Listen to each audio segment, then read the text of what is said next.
play a game, but not just any game, a life or death game. Yes, imagine a world where your childhood games turn into life or death trials. Scary, right? Well, welcome to the world of Squid Game. What if I told you that the twisted, dehumanizing world of Squid Game isn't entirely fictional? The story behind this global phenomenon is just as gripping as the show itself. Let me take you on a journey into the reality of Squid Game, how it was born, what inspired it, and how it holds up a chilling mirror to our world. Our story starts in the early 2000s with a man named Hwang Dong-hyuk. Fresh out of financial struggles, he stumbled upon a Japanese manga, violent survival stories like Battle Royale and Liar Game. These tales sparked the idea for Squid Game. But it wasn't just comics that inspired him. Hwang was living in South Korea, a country grappling with soaring debts, rising economic inequality, and crushing societal pressure.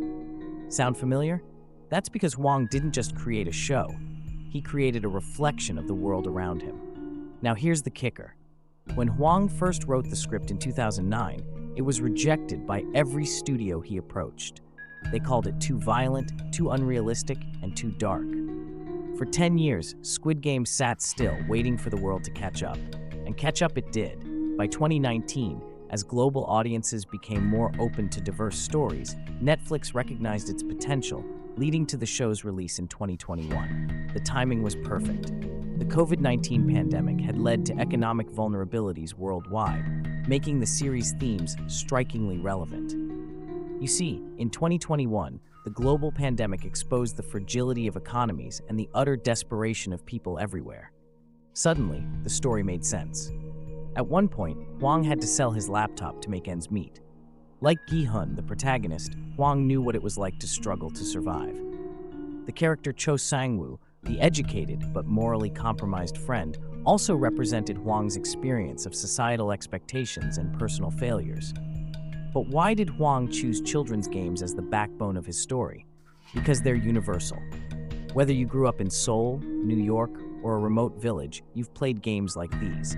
They're simple, nostalgic, and deeply human. Yet in Squid Game, they're twisted into something sinister, much like how life's simplicity can be warped by greed and competition. Here's where things get real. The brutal, cutthroat world of Squid Game wasn't entirely fictional. Yes, you heard that right. Imagine a place where people are stripped of their names, reduced to mere numbers, and forced into brutal labor.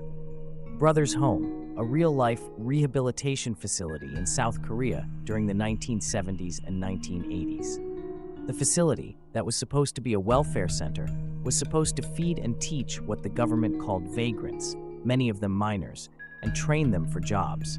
Under the guise of social cleansing, the government sought to beautify the streets by rounding up anyone they deemed undesirable.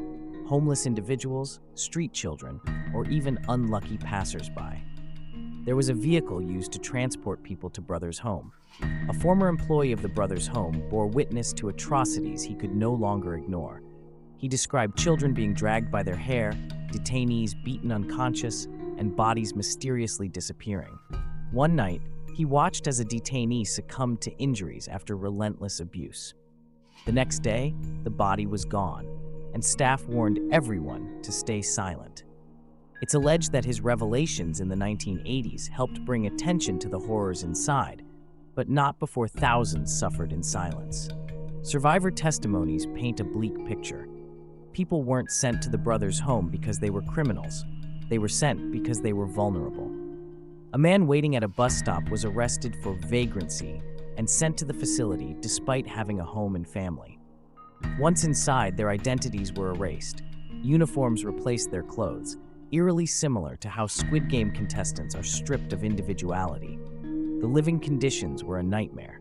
Overcrowded, unsanitary, and terrifying. Those are the words survivors used to describe the Brothers' Home. Thousands were crammed into spaces meant for hundreds. Food was scarce, hygiene was non-existent, and abuse was rampant.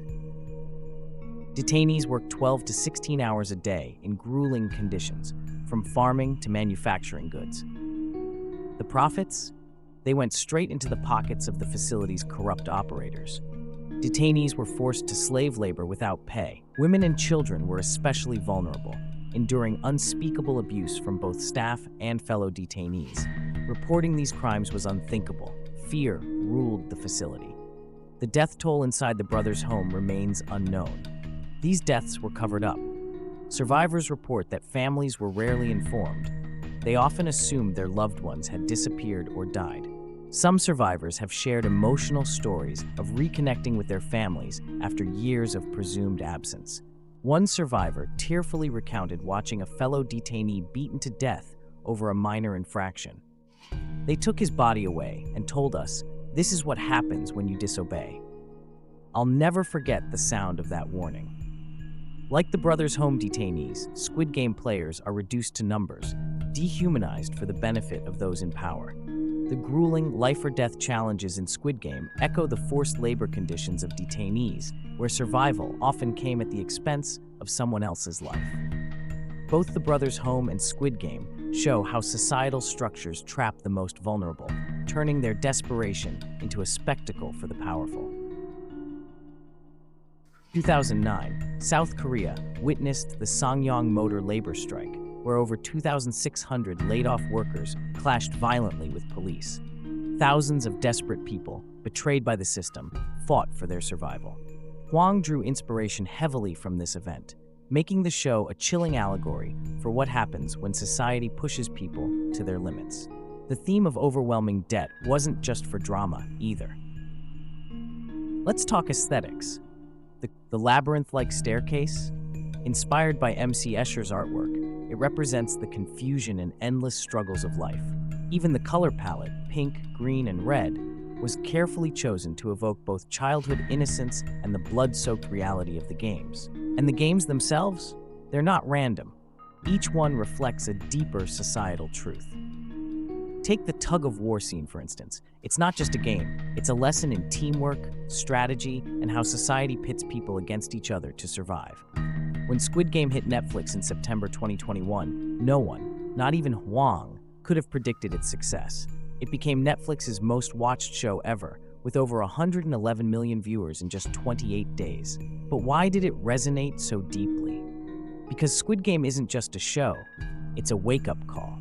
It forces us to confront uncomfortable truths about our world, the wealth gap, the cost of human life, and how far people will go for survival. They're not just history, they're happening even now in different forms around the world. Its popularity also highlighted how universal these struggles are.